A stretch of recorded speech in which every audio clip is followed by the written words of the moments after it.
You ever have one of those...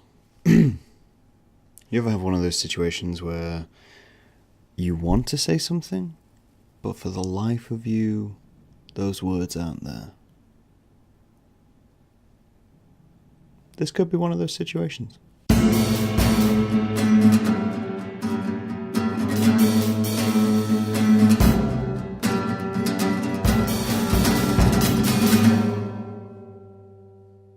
So I can talk to anyone, right? Right, that seems like something reasonable that a human being can do, is talk to anyone. Except, I can't talk to anyone. I'm terrible at talking to anyone. I've had more situations recently where... Excuse me, just typing.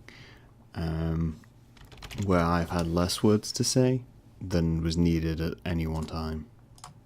And that presents a problem for me. It has always presented a problem for me. I'm a quiet person. In terms of a family, I'm probably the quietest in my family. Or I used to be. I don't know if I am anymore. I don't really stay in touch with quite a lot of that family. But my immediate family, we're all very quiet. We're not people. We're quite insular. We like to talk to each other. But even that isn't forthcoming. It takes time to get to that point. And generally, we're just, we don't have the words to go in spaces. This is a great start to a podcast where I need to talk for 20 minutes. Is to tell you that I can't talk. You know, that seems like a reasonable way to start a talking show, right? Maybe? I don't know. Does anyone else have this problem? I imagine lots of people have this problem. For me to think that I was the only one having this problem is hugely egotistical. But I have this thing where especially in new situations, especially talking to anyone really, but I hang back in conversation. I always have done. Conversation occurs and I just kind of rest in the back. And I don't think about anything. I just listen to everybody. That's something I think my dad taught me was, on some level it's better to listen, but then with that you struggle to actually interact with people when you need to interact with people. It's that whole restaurant situation where your family goes to a restaurant, there's a problem with the meal. Who's going to ask the waitress? Who's going to tag a waiter and say, we need to talk. There's problems with this meal. Well, in my family, that probably wouldn't happen. Because I wouldn't grab a person working in a restaurant. I'd probably just eat the meal. My brother, he might. His job has led him to situations where being more social is needed. My dad would probably just eat the meal. My mum is probably the only one who's going to do that. But she wouldn't tag someone down. She'd go straight to the counter. Go round the people who are working to people who aren't particularly working. Or go to the bar and get the order sorted. But I think that's very telling of her family previously. I'd say the person who can speak to people most in my entire family is my gran. And my gran can literally talk to anybody. Doesn't matter who you are. Doesn't matter where you come from. Doesn't matter what you're doing. She will engage you in conversation.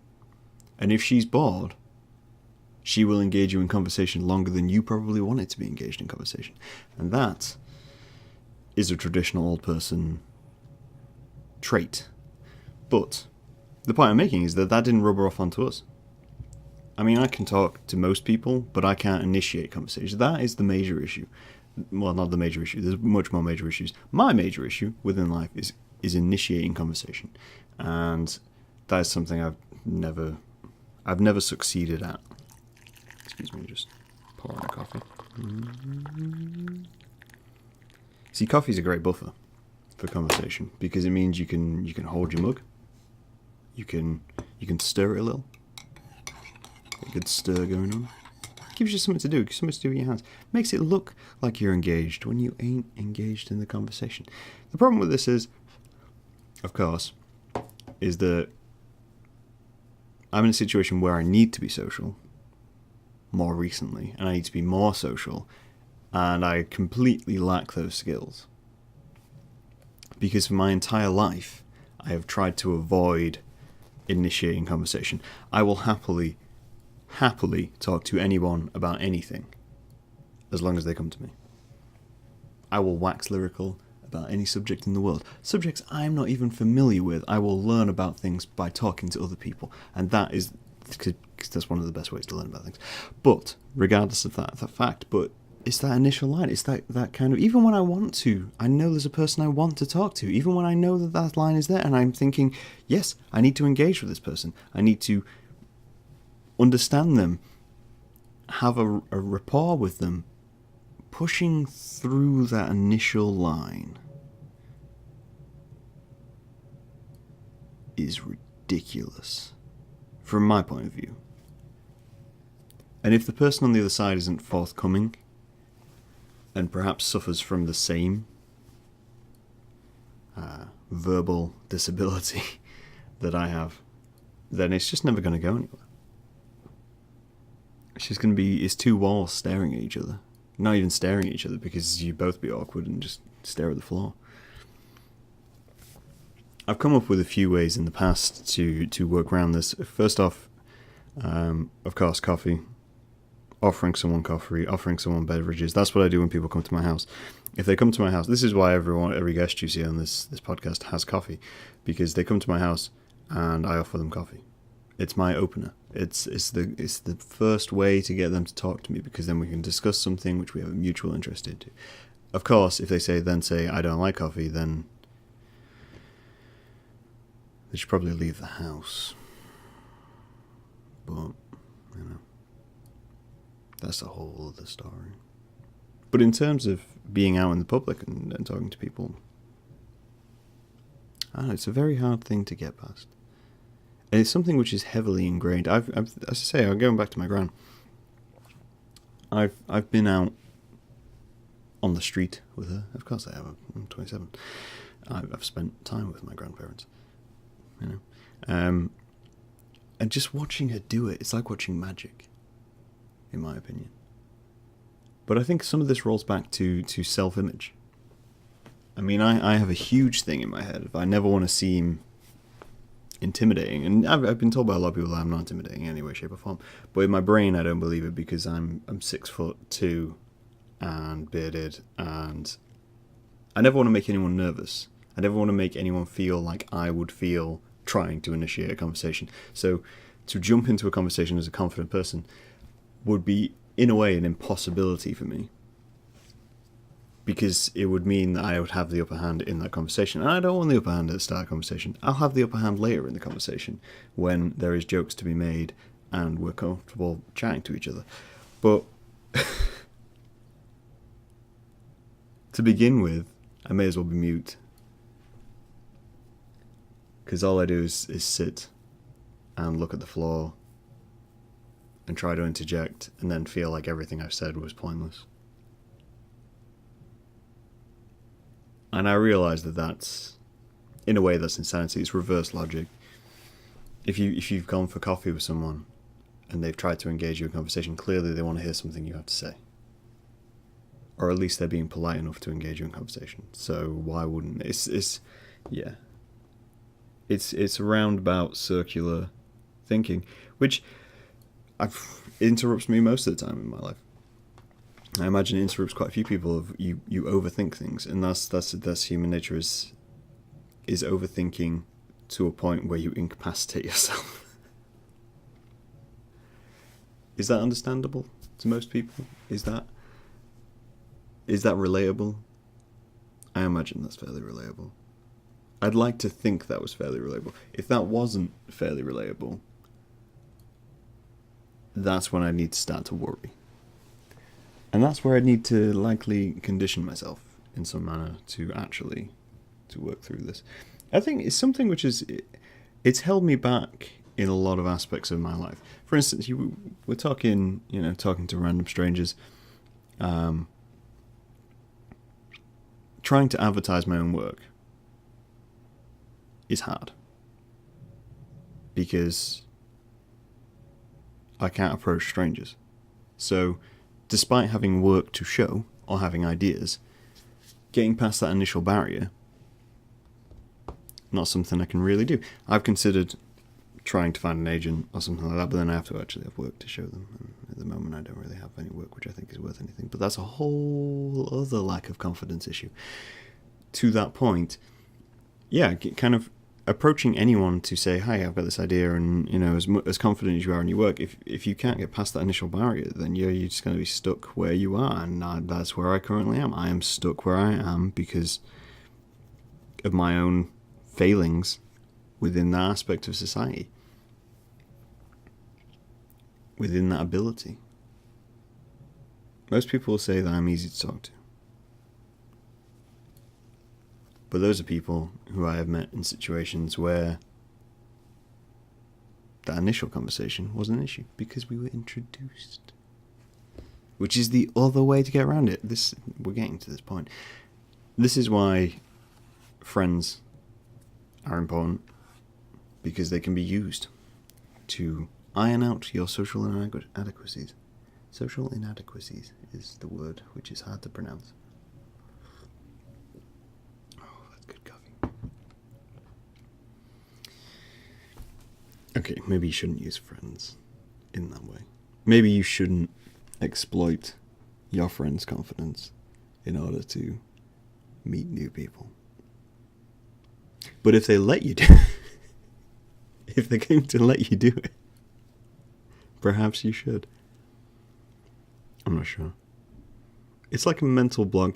It's like, I'll try and describe it. The cause and effect of this. So, for instance, we'll take a situation. So there's someone new you want to talk to. There's someone new I want to talk to. I know there's someone new. This is the other balance of it again. I keep using that phrase. I don't know why. Well, we'll come back to that. But so you've got this point of, I have someone I would like to talk to. That's a flat out fact. Someone within my life I would like to talk to. How do I initiate conversation with that person? Well, first off, I don't, because of the block which we're discussing. But working around that, if I do find a way, an in, so to speak, how do you continue that conversation? Well, again, you don't, because as much as I can do back and forth, at some point, my brain is going to draw a blank, and then it's going to try and fill that space with chatter. And chatter is not useful, because it will be something stupid, or I'll try to seem intelligent, which I aren't. We've been through this. I'm not a smart person. So instead, it'll just fill it with chatter, and it'll fill it with something which is nonsensical, and then it'll basically kill the conversation. So you can pretty much guarantee that the conversation is going to kill. Of course, this may not be true at all, and this is literally the thought process which my brain goes through when I'm having a conversation with a person, where I'm sat there going, you've killed the conversation, so you may as well just stop talking. That may not be true at all. That could be completely wrong and unjustified as an assumption. But I've already convinced myself that that's happened, so I'll try and retreat from that conversation. So getting past that, of course, you come out of that thinking you ruined that conversation. You ruined everything you were trying to do. You aren't worth anything. And you fail at being a human being. And then that kind of sinks in, and you think to yourself, why am I even trying in the first place? When I could have stayed home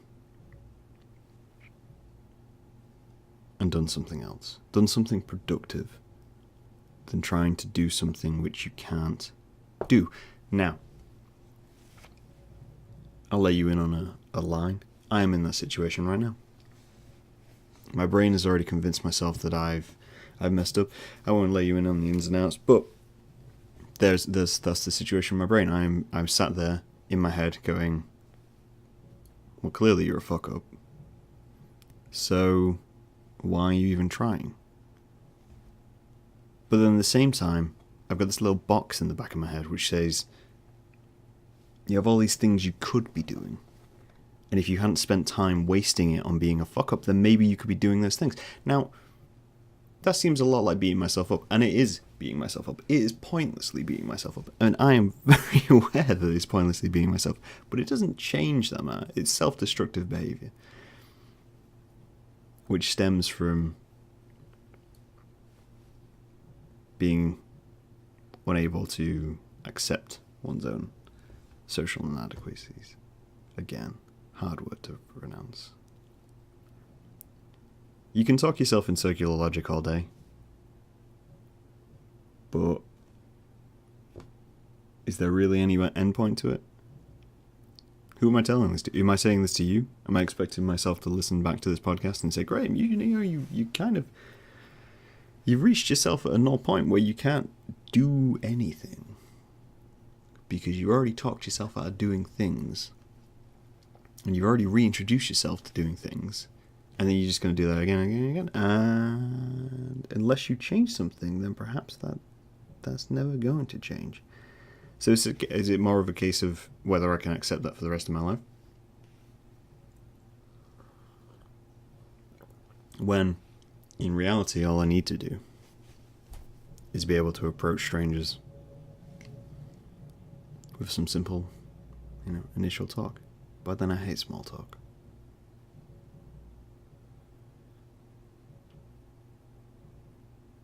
I hate talking about it's like what I'm British, so talking about the weather is literally an everyday occurrence. It's not even a stereotype. That is literally an everyday occurrence. Everyone talks about the weather in England. It's as though within the time period of growing up in the UK, you hadn't realised that the weather was there every single day and that it is unpredictable. So you turn up every day and go, oh, this weather. Oh. But the problem with that weather conversation is that it leads to more small talk, which absolutely kills conversation. Oh, this weather. I was meant to put washing out today, but damn, I couldn't because it rained. And then, it was meant to rain last week. Of course it was meant to rain last week. Why is it not raining now? Oh, this world we live in. C'est la vie. And back to staring at the desk and hating yourself. That's pretty much the cycle for any British person, by the way. Anyone listening, that's literally the cycle for for a British small talk conversation. And then I don't have interest in generalized things. I don't own a TV. I own a TV, but I don't have a TV license, so I can't watch regular TV. I don't have any interest in sport, so those are two small talk subjects which are completely off the radar.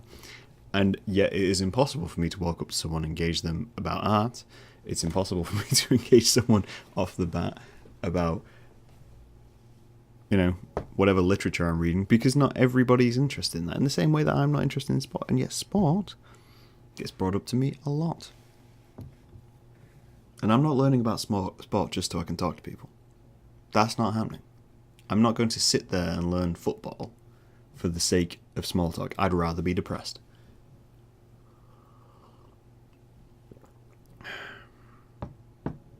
We may have gotten off point. We've always gotten off point. I'm not going to say the inevitable line of back to the point. But getting back to the point. I think it's a challenge for people to break that habit. Especially because it's never the same with any one person. That introduction is never the same. I know people who I know well, who I literally met by bumping into them. That's a conversation start right there. I bumped into them and then we went from there. There's other people I met who I've been formally introduced to in a job situation and have become good friends. And there's no manual on this. All you can do is just be open to conversations which come your way if you're incapable of opening your own conversations. There's a nice metaphor there. Let's poignantly drag that metaphor out of the dirt. If you're unable to open doors, you got to go through the doors other people open for you.